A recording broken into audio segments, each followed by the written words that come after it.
दीपिका शर्मा जी। श्री हरिवंश महाराज जी, आपके चरणों में कोटि कोटि प्रणाम। महाराज जी, श्री जी की कृपा से जो मुझे पति रूप में प्राप्त हुए हैं उनसे मुझे बहुत ज्यादा मोह और आसक्ति है। क्या ये बात मेरी भगवत प्राप्ति में बाधा बन सकती बहुत है? बढ़िया बन सकती है, बहुत बढ़िया काम बन सकता है। बस पति में भगवान की भावना कर लो, ये बहुत बढ़िया है।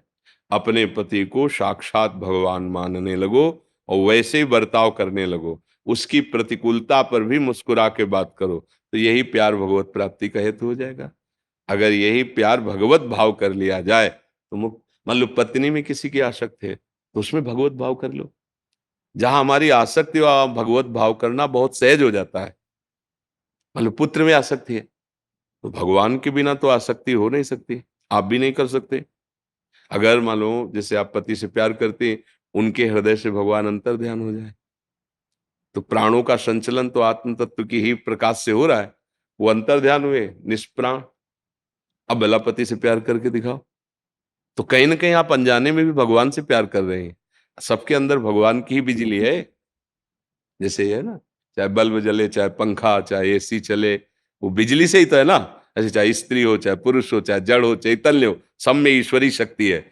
और वो ईश्वरी शक्ति अंतर ध्यान हो जाए तो कोई किसी से प्यार नहीं करेगा। आप देखो, चाहे जितना लाडला पुत्र हो, भगवान अंतर ध्यान हो गए तो भले रोते हुए पर आप उसका दाह संस्कार कर देंगे, जला देंगे। पूछे कि आप जो इसके अंदर था उसको जानते हो क्या, तो नहीं, नहीं जानते। तो जिसको जानते नहीं उससे प्रीति क्या। शरीर को जानते थे, उससे प्रीति करते थे, अब इसको क्यों जला रहे हो? बोले नहीं, वो तो चला गया। वो कौन? परिचय नहीं। तो देखो, अनजाने में भगवान को आदर प्यार दे रहा था ना, तो आप जान करके करने लगो कि हे कृष्ण, हे राम, हे शिव, जो भावना हो मेरे पति के रूप में आप। और ये शास्त्रीय सिद्धांत है, अपने पति को भगवत स्वरूप मानना, इसी से बात बन जाएगी। पातिव्रत धर्म में बहुत बड़ा जैसे एक यति सन्यासी भगवत चिंतन करके भगवत प्राप्त होता है, ऐसे एक सती पति का चिंतन करके भगवान को प्राप्त हो जाएगी। क्योंकि हम एक छोटी सी छवि में भगवत भावना कर सकते हैं, तो अपने पति में भावना करें, अपनी पत्नी में, अपने पुत्रों में, तो क्या भगवान नहीं मिल जाएंगे? सोचो, हम कोई छवि विराजमान, मेरे भगवान, वो तो चलते फिरते भगवान ही है उनमें। भगवान ना हो तो चल ही नहीं सकता, बोल ही नहीं सकता, देख ही नहीं सकता। ओ मेरे भगवान मेरे पति के रूप में बस। अब जैसे हम भगवत भाव नहीं रखते हो, ऐसे आसक्ति करेंगे तो फिर गति बिगड़ जाएगी। फिर गति, जैसे हिरन से प्यार किया भरत जी ने, तो हिरन बने जाके ला। अगर उसी में भगवान का भाव कर लेते, जैसे कुत्ते में भगवान का भाव किया तो विट्ठल भगवान प्रकट। चूक हो जाती है, हम भगवत भाव नहीं रखते, तो वही प्यार हमारे बंधन का कारण बन जाता है। अगर उसे भगवत भाव कर ले तो वही प्यार हमारे मोक्ष का कारण बन जाएगा। तो इसलिए बहुत अच्छा है। और हमें तो लगता है सब माताओं बहनों को और भाइयों को चाहिए कि परस्पर प्यार करें। जो जिसके पति है वो पति से प्यार करे, पति सिर्फ अपनी पत्नी से प्यार करे। भले कड़ुआ स्वभाव है, भले हो तुम्हारी पसंद की नहीं, लेकिन तुम्हारे भाग्य से ही तो जुड़ी है ना, तो अब उसे पसंद बना लो। भगवान के विधान पापाचरण मत करो, अब धर्म से चलो तो बढ़िया जीवन कट जाए। बोले कैसे चले, बहुत उपद्रव करते, तो सहो, तुम्हारे कर्म से तो मिला है, संयोग परस्पर तुम्हारे कर्म से ही तो मिला है। उसको सह जाओगे, कर्म नष्ट हो जाएंगे, भगवान की तरफ बढ़ जाओगे। और झगड़ा करोगे, मारपीट करोगे, गंदे आचरण करोगे, तो नया खेती तैयार हो गई अधर्म की, फिर उसे भोगना पड़ेगा। कृष्णा। श्री हरिवंश गुरुदेव भगवान, आपके चरणों में कोटि कोटि प्रणाम। गुरुदेव, मेरा प्रश्न है कि तृष्णा और स्पृहा का नाश कैसे हो? प्रतिकूलता में चलने पर अत्यधिक वेग रहता है, जिसके कारण प्रभु से बार बार मांग हो जाती है। किसका क्या प्रश्न है? तृष्णा तृष्णा किसे कहते जानते हो? भोगे हुए भोग। हाँ, भोगे हुए भोगों को पुनः पुनः भोगने की इच्छा का नाम तृष्णा है। कई बार हमने कहा कि यदि नाम जप करते हुए किसी भोग को भोगो और फिर एकाग्रता पूर्वक देखो उसमें क्या सुख है, तो अंदर से उत्तर आएगा नहीं। पर नाम होना चाहिए, उस समय नाम चलना चाहिए, क्योंकि वही तो प्रकाश देगा। नहीं तो मलिन अंतःकरण तो तुच्छ भोगों में ही अमृत सुख का अनुभव कर रहा है। यदि आपका मन ये अनुभव कर ले कि इसमें सुख नहीं है, तो तृष्णा नष्ट हो जाए। पर इसका अनुभव होता है विवेक से, जो बुद्धि में जागृत होता है, और विवेक होता है सत्संग से। और सत्संग का स्वरूप है हमारे आचरण पवित्र हो और हमारा चिंतन पवित्र हो।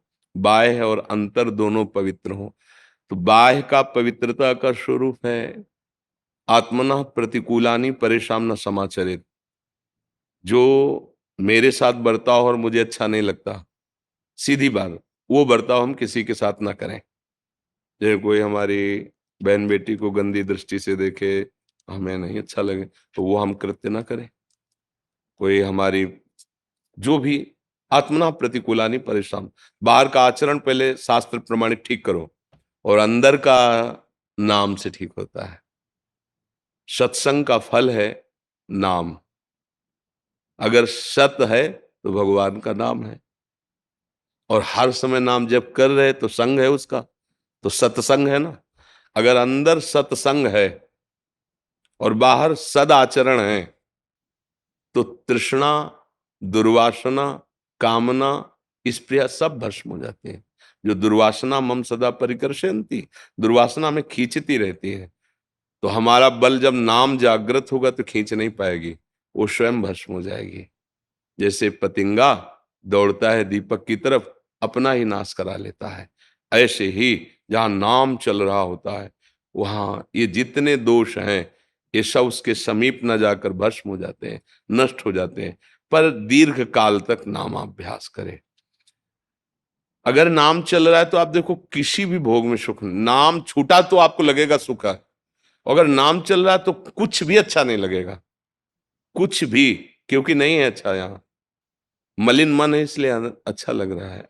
जहां निर्मलता छाई तो ब्रह्मादिक के भोग सब विषम लागत ताई, नारायण ब्रजचंद की लगन लगी है जाए। ब्रह्मादि के भोग क्योंकि माया में है ना, नाम भगवान ऐसी कृपा कर देते हैं कि फिर सच्चा वैराग्य जिसे कहते, भोगों के बीच में रहते हुए भी भोगने की इच्छा ना होना, इसे वैराग्य कहते हैं। ये नाम जब से आ जाएगा। तृष्णा बहुत पुरानी है, बहुत पुरानी, इसलिए बीच बीच में विक्षेप पहुंचाती रहेगी भजन करने पर भी। पर नाम चल रहा है तो आप परास्त नहीं होंगे।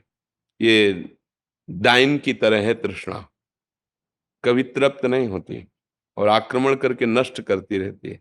हजारों बार हम पश्चाताप करते, मेरे से गलती हो गई, नहीं करना चाहिए था, मैंने ये कर दिया। अपने सब लोग उसी लाइन में खड़े हैं, देख लीजिए। कोई किसी विषय को, कोई किसी विषय को जिसे नहीं करना चाहिए जानते हुए भी हमसे वो गलती हो जाती है। इसका मतलब अभी हमारा विवेक बलवान नहीं हुआ, अभी नाम जप हमारा नहीं हुआ। नहीं तो ये सब अपने आप रौंदे जाएंगे विकार। अभी विकार हमें रौंद रहे हैं, फिर ये विकार रौंदे जाएंगे। धर्म से चलने वाला, नाम जप करने वाला हर विकारों पर विजय प्राप्त कर लेगा। अधर्म आचरण करोगे, भगवत विमुख रहोगे तो यही अमृत जैसा लगेगा। नीच भोग ये अमृत जैसा लगेगा। देखो संसार में जितने भोग हैं सब क्या हैं, खुद देखो, क्या बताने की जरूरत है। आप लोग तो गृहस्थी में हैं, पर वो बुद्धि मलिन इसलिए अमृत जैसा लगता है। थोड़ा भजन करने लगो, थोड़ा संयम से चलो तो आपको खुद ऊब लगने लगेगी। खाते खाते जिंदगी व्यतीत हो गई, ये तृप्त नहीं हुई, ये खा वो खा वो खा, रोज वही खवाओ फिर भी ये तृप्त नहीं हो रहे। ऐसे ही हर इंद्रिय भोगते भोगते जीवन व्यतीत हो जाता है। यही माया का आकर्षण है। इसी को मिटा दे तो मुक्त हो जाए। और मिटाने के लिए अध्यात्म है, व्यवहार तो नहीं मिटा पाएगा, संसार तो नहीं मिटा पाएगा, अध्यात्म ही है। और देखो कितना सुख है अगर आप गृहस्थी में चले और धर्मयुक्त हर विषय सेवन करें, धर्मयुक्त, तो विषय सेवन भी हो रहा है और बढ़िया मार्ग भी बन रहा है भगवत प्राप्ति का। पर ऐसा नहीं हो पाता चूंकि विषयों में सुख नहीं है। अगर अध्यात्म से चले, धर्म से चले, तो फिर देवता भी आकर हमें भ्रष्ट नहीं कर सकता। मनुष्य की तो बात जाने दो, निष्ठा होनी चाहिए। अगर निष्ठा है तो फिर नहीं बिगड़। भगवान ने सीमा में इसलिए बांधा है कि आप उब जाओगे। देख लेना, गृहस्थी में चलो तो आपको, अगर आप अधर्माचरण नहीं करेंगे तो आपको घृणा हो जाएगी, कब तक भोगे, धीरे धीरे मन शांत हो जाएगा, भजन में लग जाएगा। अगर अधर्माचरण करोगे तो बूढ़े बूढ़े लोग हैं। पहले हमें ये भ्रम था बचपन में जब संत बने थे कि ये सब काम आदि विकार 30-40 तक, इसके बाद सब शांत हो जाते होंगे, अनुमान, लेकिन प्रमाण नहीं था। तो एक 92 वर्ष के गांव के पूर्व प्रधान थे, वो आया करते थे संतों से मिलने। तो उनसे एकांत में मिले, 18-20 की अवस्था होगी हमें। तो हम कहा बाबा ये मत समझना कि हम किसी गंदी भावना से आपसे बात कर रहे हैं, हम अनुभव आपका लेना चाहते हैं। बताइए आपके अंदर क्या काम वेदना होती है? तो उन्होंने देखा उस समय ब्रह्मचर्य व्रत में थे, तो ब्रह्मचारी कहते थे लोग, ब्रह्मचारी जी। तो उनका ब्रह्मचारी जी, हमने अपने मन को बाल्यावस्था में भी देखा, जवानी में भी देखा, और बूढ़ा हूं अब भी देख रहा हूं, मन में कोई फर्क नहीं है। मन में वैसे ही दशाएं हैं, तन में सामर्थ्य नहीं रह गई। कि हमने तो सोचा था 30-40 के बाद इन विकारों से मुक्ति मिल जाती होगी। फिर संतों से पता चला कि निर्विकार होने के लिए अध्यात्म मार्ग में अभी इसी जवानी में निर्विकार हो जाओ। ये अवस्थागत दोष नहीं है कि बुढ़ापे में ठीक हो जाएगा। अगर आप भजन बल से ठीक हो गए तो हो गए, नहीं तो ये जन्म जन्मांतर ही बने रहते हैं। तो अपने को बढ़िया अवसर मिला है। पहले नियम ले, अगर अभी तक गलती हो गई तो हो गई। अगर गृहस्थ में हो, ब्याह हो गया है, तो आजीवन अन्य माताओं बहनों की तरफ गंदी दृष्टि। अगर नहीं हुआ तो ब्रह्मचर्य से रहो। ये कोई सुख नहीं है। जो जीवनी शक्ति का नाश करने वाली क्रियाएं, ये सुख नहीं है। ये तुम्हारी बुद्धि को भी नष्ट करेंगी, तुम्हारे स्वास्थ्य को भी नष्ट करेंगी। कहीं इसमें किसी भी प्रकार से सुख नहीं। अच्छा, धर्म पूर्वक गृहस्थ में हो तो संतानोत्पन्न करने के लिए जो प्रेरणा है उसे भगवत पूजा माना गया है। वो भगवान की प्रसन्नता का, बड़े बड़े राजऋषि हुए हैं, वो महात्मा कोटि के हुए, उनके भी संतानें हुई। तो ऐसे चलो, नाम जप करो, धर्म से चलो, तो ये तृष्णा नष्ट हो जाएगी, नहीं बावरी बना देगी। कैसे बढ़ती है? इसमें सुख नहीं मिला यार, उसमें सुख होगा, उसमें भटकते रहो, पूरा जीवन बर्बाद हो गया, सुख कहीं नहीं मिला। अच्छा, आपसे पूछा जाए कि आप सच्ची बताओ क्या सुखी हो गए, तो अंदर से आएगा कि अभी छक्के तो हम जो चाहते हैं वो सब नहीं हुआ। तो ये कभी नहीं होगा। इसे छोड़ने से ही आपको शांति मिलेगी, भोगने से नहीं। भगवान ने कहा त्यागात शांतिरनंतरम, त्यागने से ही शांति की प्राप्ति होगी। नाम जप करो, एक रेखा खींचो अपने जीवन में, ये नहीं करना तो नहीं करना। बिना ये रेखा खींचे ले चलेगा मन? इसको एक रेखा में रखना, धर्म की रेखा में रखना पड़ेगा। चाहे प्राण निकल जाए भाई, अब तो गलत नहीं करेंगे, हमने सुन लिया है, सत्संग सुन लिया है, अब हम ऐसा नहीं करेंगे। अगर ऐसा कर लिया तो आप तृष्णा और काम और स्पृहा इन पर विजय प्राप्त कर सकते हैं नाम जप करते हुए। अन्यथा ये बहुत बड़े शत्रु है, ये सबको परास्त करने की सामर्थ्य रखते हैं जी। शेरविंश महर्षि, महर्षि आप सब कोई आईएएस, आईपीएस और आर्मी के वरिष्ठ अधिकारी हैं, कोई कृषि विभाग के अधिकारी हैं महर्षि। महर्षि इन सब के लिए आपका कोई मार्गदर्शन महर्षि? हाँ, हमारे भारत देश की सेवा का जो आपको अधिकार जितना मिला है, जो पद मिला है, वो हमारी आराधना है। हम लोग यदि अपने कर्तव्य का अक्षरशः पालन करें और उस कर्तव्य को भगवान के चरणों में समर्पित कर दें, तो हमें लगता है और कोई अलग से आराधना करने की जरूरत नहीं है। उसी से हमारे प्रभु प्रसन्न हो जाएंगे। पहली आस्तिकता तो हम भारतवासियों के हृदय में यह है कि भगवान हैं। इतना तो है ना, इतना तो पता है कि अब वो कौन है, इतना परिचय भले ना मिले, पर इतना परिचय है कि कोई सबका महान ईश्वर है, भगवान है। इसे आस्तिकता कहते हैं। अस्ति माने है। इतना स्वीकार करने से ही हमारे परमार्थ की बातें फिर शुरू हो जाती हैं। अगर यही नास्ति तो फिर हमारी वार्ता नहीं होती। हमारी वार्ता अस्ति से होती है, आस्ति। वो है। अब वो कौन है? वो कोई भी नाम रूप से पुकारा जाए, वो मेरा है। क्योंकि जिस शरीर को मैंने मेरा माना, ये परिणाम में अगर अपना नहीं समझ में आया तो दूसरों का देख लो, किसी का नहीं हुआ। आगे देख लो, बड़े बड़े पदों में विराजमान बड़े बड़े महात्माओं का, बड़े बड़े दुरात्माओं का, किसी को शरीर ने, हमने माना इसे, ये हमें अपना नहीं मान रहा, ये जड़ वस्तु है। इसका परिवर्तन होता चला जा रहा है। बाल्यावस्था से यौवन अवस्था, यौवन अवस्था से जरावस्था, जरावस्था से मृत्यु अवस्था। इसकी अवस्थाएं शरीर की है। मतलब ये मेरा नहीं है। मेरा जो स्वरूप है वो परिवर्तनशील नहीं है। मेरा जो स्वरूप है वो विनाशी नहीं है।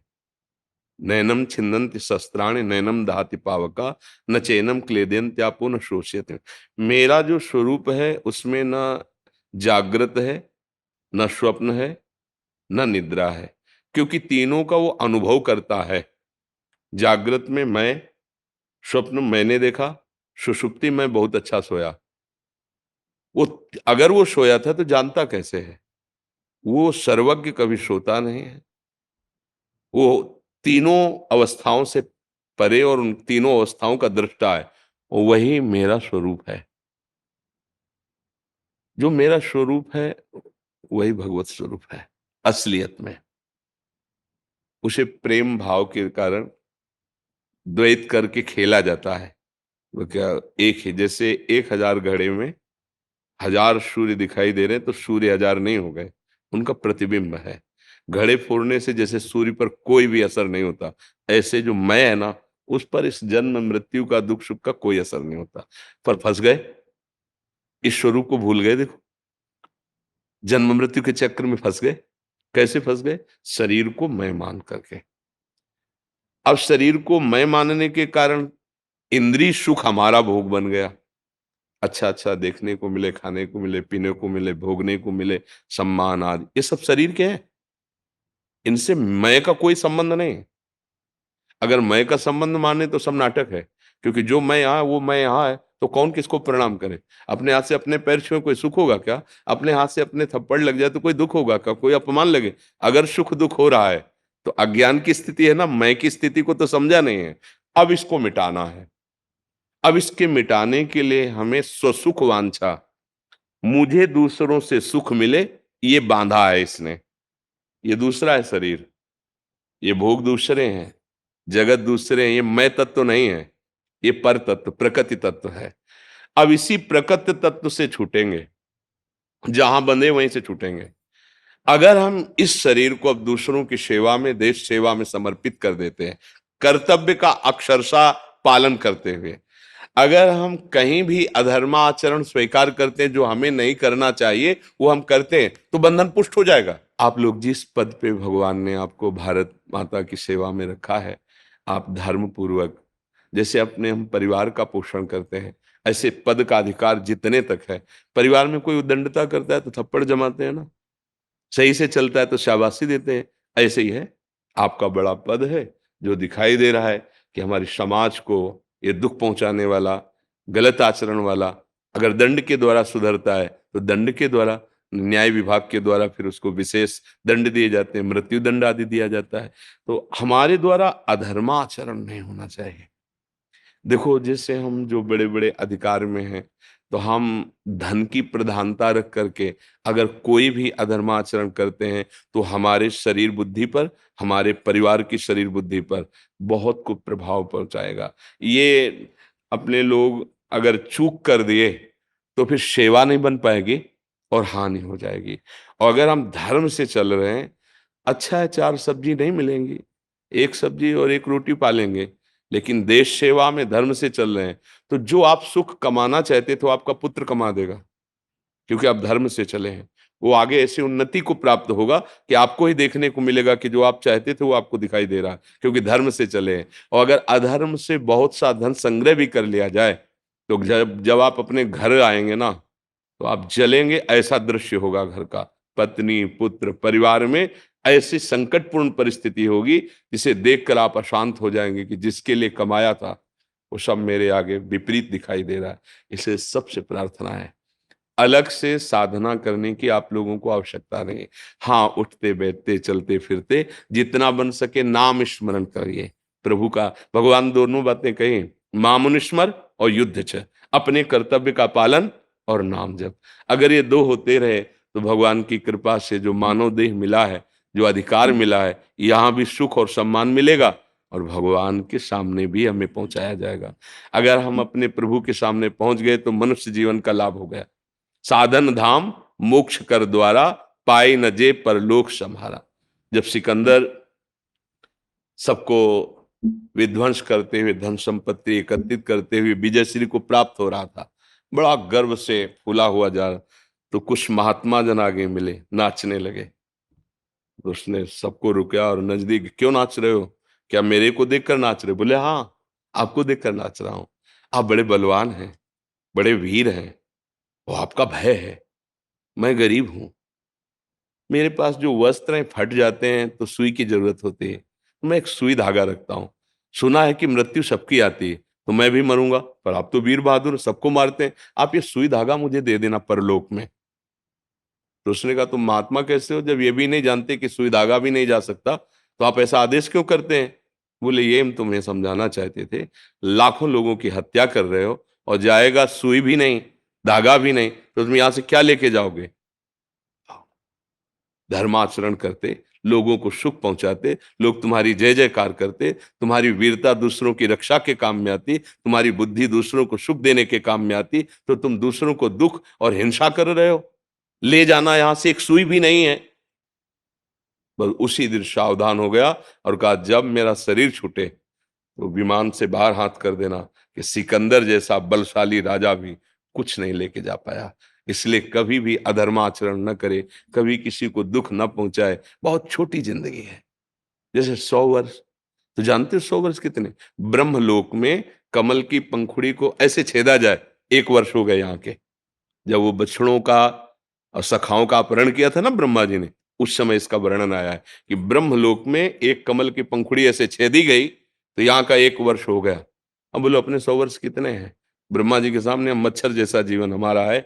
अगर इस जीवन में भगवत प्राप्ति न हुई, धर्म ना हुआ, भजन रूपी धन न हुआ, 4 लोग तुम्हें भाव से न चिंतन करें कि यार बहुत सुंदर अधिकारी थे, बहुत समाज सेवा में तत्पर थे, तो फिर हमारे जीवन का मतलब क्या रह गया? धर्मात्मा पुरुष अपने यश की रक्षा के लिए अपने प्राणों का भी विसर्जन कर देते हैं। तो अब पहले हमारे दिमाग से हट जाना चाहिए कि धन के द्वारा सुख मिलता है, नहीं, धर्म के द्वारा सुख मिलता है। अगर हमारे शास्त्रों में वर्णन है धर्म, अर्थ, काम, मोक्ष, धर्म और मोक्ष के बीच में दोनों को रखा गया है, अर्थ और कामनाएं। अगर आप धर्म से अर्थ कमाएंगे तो उनकी कामनाओं की पूर्ति मोक्ष तक ले जाएगी, और अगर पहले धन रख दिया फिर धर्म नहीं हो पाएगा। जिनको ये भ्रम है कि धन से धर्म होता है, वो ठीक नहीं समझते हैं। धर्म से धन की प्राप्ति कीजिए, फिर 4 रोटी हैं, 1 रोटी की भूख रखकर किसी दूसरे को दे दोगे, वो धर्म माना जाएगा। अधर्म के द्वारा कमाया हुआ भंडारा करने पर भी दुर्गति नहीं रुकेगी, क्योंकि जो जो खाएगा उसकी बुद्धि भ्रष्ट होगी, उसका भी अपराध लगेगा। इसलिए बहुत बढ़िया अवसर ठाकुर जी ने दिया है। आप जो जहां हैं अपने पद में स्वस्थ रहते हुए हमारे समाज की सेवा, हमारी देश सेवा में धर्म पूर्वक चले और नाम जप करें, इससे जीवन मंगल हो जाएगा, परम कल्याण में हो जाएगा। इसलिए नाम जप करें, भगवद आश्रित रहें, और आप लोग कोई व्यसन कभी ना करें। अगर भूल से कहीं ऐसा कुछ हो व्यसन का, तो नहीं करना चाहिए, क्योंकि व्यसन न स्वास्थ्य ठीक रखता है, न बुद्धि ठीक रखता है। जो हम व्यसन में अर्थ लगाते हैं वो किसी बीमार की सेवा में लगा दें, किसी गरीब की सेवा में लगा दें, किसी ऐसे असहाय की सेवा में लगा दें जिनको आवश्यकता है।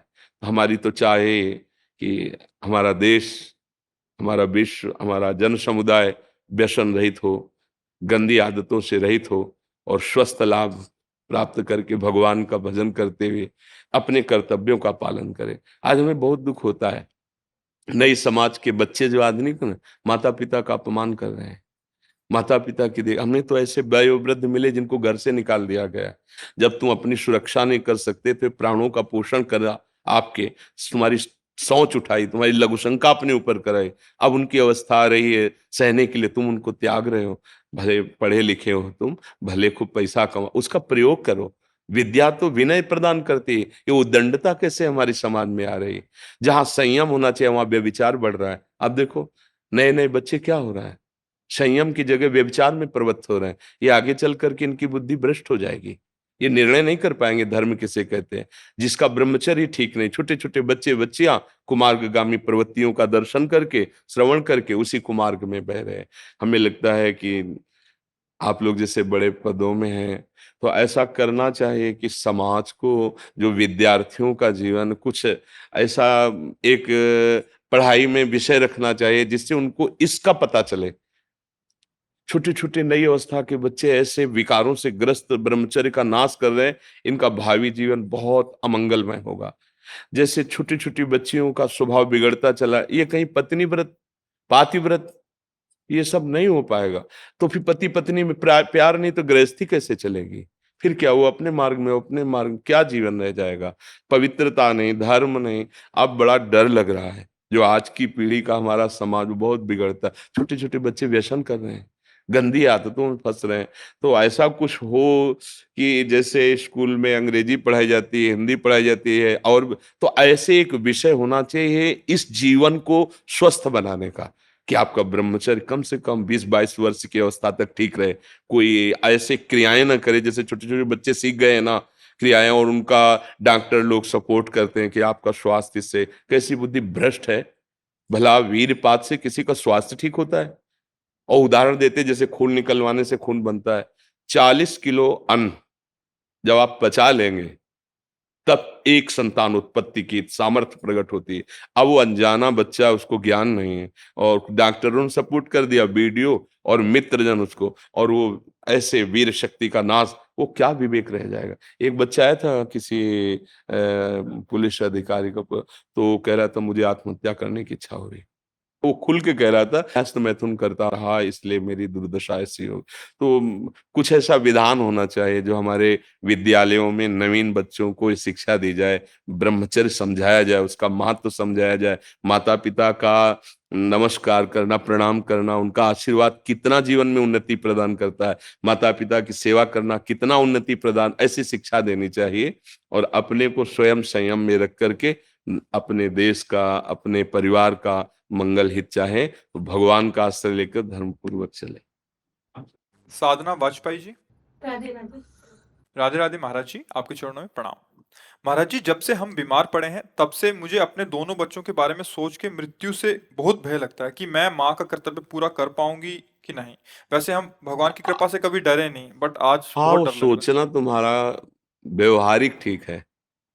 व्यवहारिक इसलिए कह रहे कि व्यवहार में सबको लगता है ना, तो मान लो बच्चे अभी, तो फिर मैं हूं तो उसको पढ़ा लिखा रही हूँ, जैसे भी उनको मेरे से, ये व्यवहारिक तो ठीक, परमार्थिक सोच में नहीं ठीक। वो अनंत महिमा वाला भगवान पूरी सृष्टि का पालन पोषण कर रहा है, तुम्हारे बच्चों का भी पालन पोषण करेगा, पक्का वही करता है। देखो, बचपन से निकले थे, 13 वर्ष की अवस्था थी, आज तक वही पालन पोषण करता रहा। ना हमारे खाने की व्यवस्था थी, ना रहने की व्यवस्था थी, ना कोई मित्र था, ना कोई स्थान, पूरा लंबा जीवन इतना, और भ्रमण करना है। कभी 1-2 वर्ष एक जगह रुक गए, कभी ऐसा तो नहीं, तो बराबर भ्रमण करना। वो हर जगह मुझे दुलार करते मिला है। कभी जैसे लोग कोई ऐसे उद्दंड, तो उपदेश अंदर से मिला, ए सहो, ये सहने के लिए, तुम्हारे अहंकार का नाश करने के लिए मैंने भेजा है इसको। तो बस आपका भेजा हुआ हर विधान अमृत है प्रभु।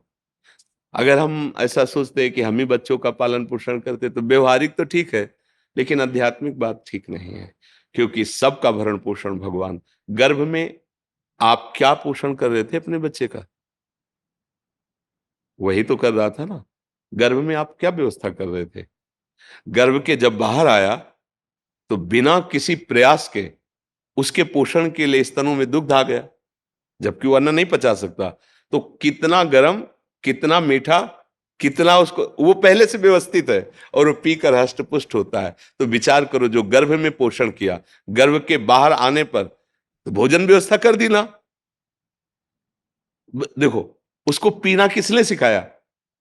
सहज में वो पान कर ले, वो छोटा बच्चा, उसको सिखाना थोड़ी पड़ा है। वो बहुत सर्वज्ञ प्रभु है, जिस समय जैसी व्यवस्था चाहिए, विश्वास करो, तुम्हारे ना होने पर भी तुम्हारे बच्चों की वैसे ही उन्नति, वैसे ही भरण पोषण, जैसे तुम्हारे सामने हो, तुम्हारे सामने तुम निमित्त हो, जब तुम हट जाओगी तो वो किसी रूप में आकर संभाल लेगा।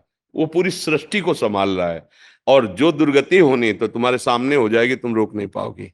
जो सदगति होनी, तो तुम चाहे उसके विरोध में खड़ी जाओ, फिर भी उसकी उन्नति हो जाएगी। हम कई बार ये दृष्टांत सुना चुके हैं। एक सोझा जी नाम के गृहस्थ थे, उनका चरित्र है भक्तमाल जी में। वो महाभागवत थे, उनका ब्याह हुआ, पत्नी हुई, एक संतान हुई। जब संतान हुई तो उनको, पत्नी को प्रसव पीड़ा में बहुत कष्ट होता है, उसका रोना चिल्लाना, ये सब सुन करके जब प्रसव हो गया, बच्चा कुछ समय का हो गया, तो उनका जीवन में दोबारा मैं गर्भ धारण करने की चेष्टा नहीं करूंगा, क्योंकि बहुत कष्ट होता है। और अब मैं ऐसे संसार से विरक्त भाव में भजन करना चाहता हूं, अब नहीं। पत्नी से प्रार्थना की कि तुम्हारा पाणी ग्रहण किया है, इसलिए तुमसे हम अनुमति मांगते हैं, या हमारे साथ चलो। अगर आप तो घर में सब सुख सामग्री है, बच्चा है, आप पालन पोषण करो, पर मैं विरक्त होकर आज से भगवान का भजन करूंगा।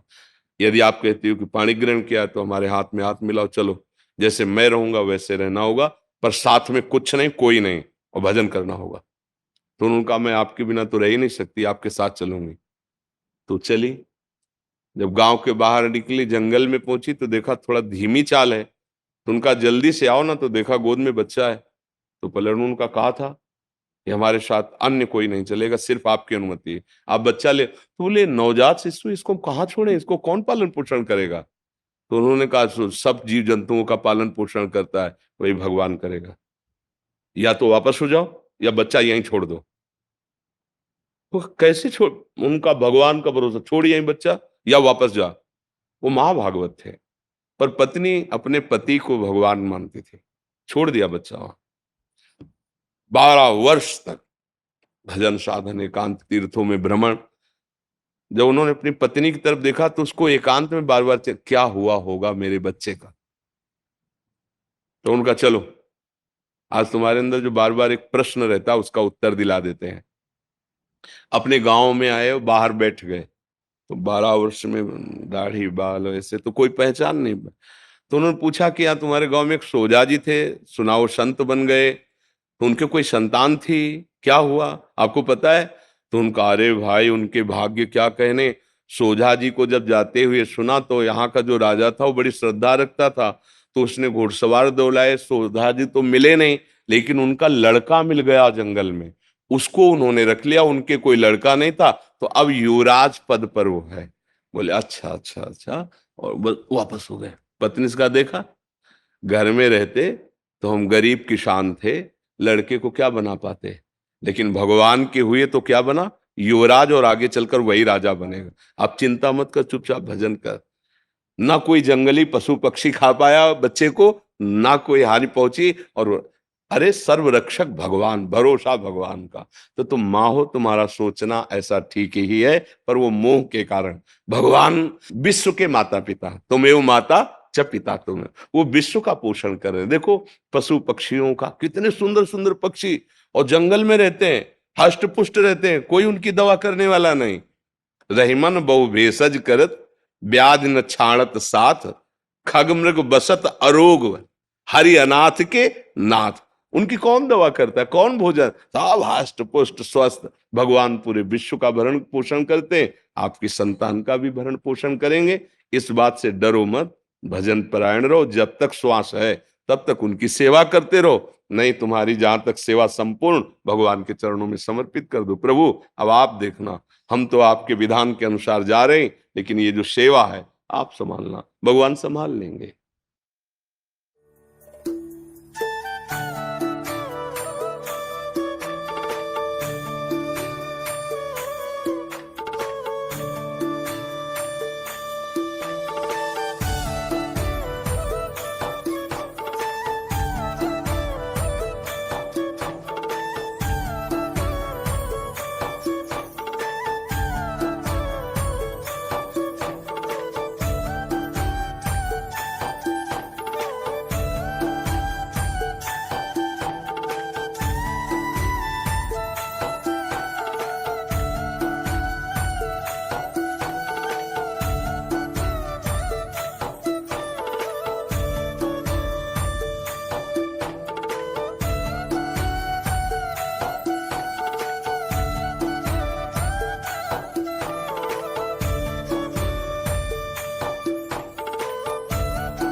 भारत की बहुत दूर से आए हैं झांसी से।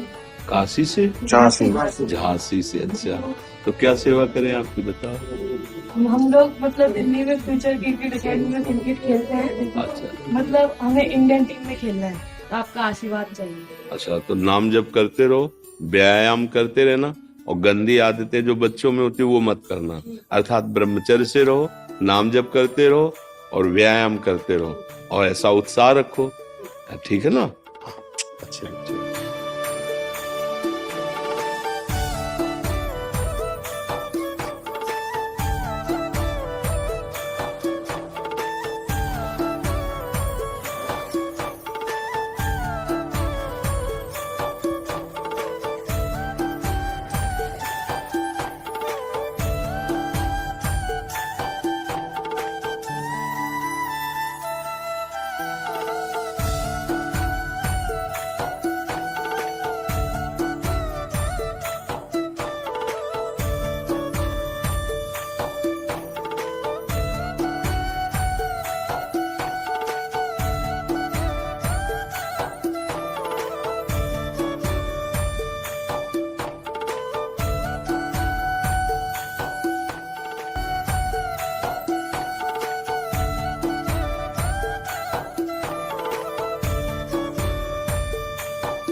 सहज स्वभाव परिणा वाले किशोरी जो प्रमदता दयालुता कृपालुता की राशि नेम गुना रस का भूल ना हो सके है प्रसन्न सदा यहाँ मुख हासे ऐसे सुकुमार प्यारे लाल जी के प्राण प्यारे नंदन नंदेव जिंदगी उपासी है।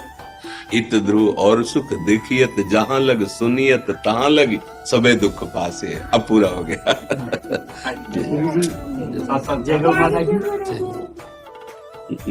यार बहुत अच्छा लगा, तुम श्री जी की बात सुना दी और बिना कहे जबरदस्ती सुना दी, इसलिए बहुत अच्छा लगा।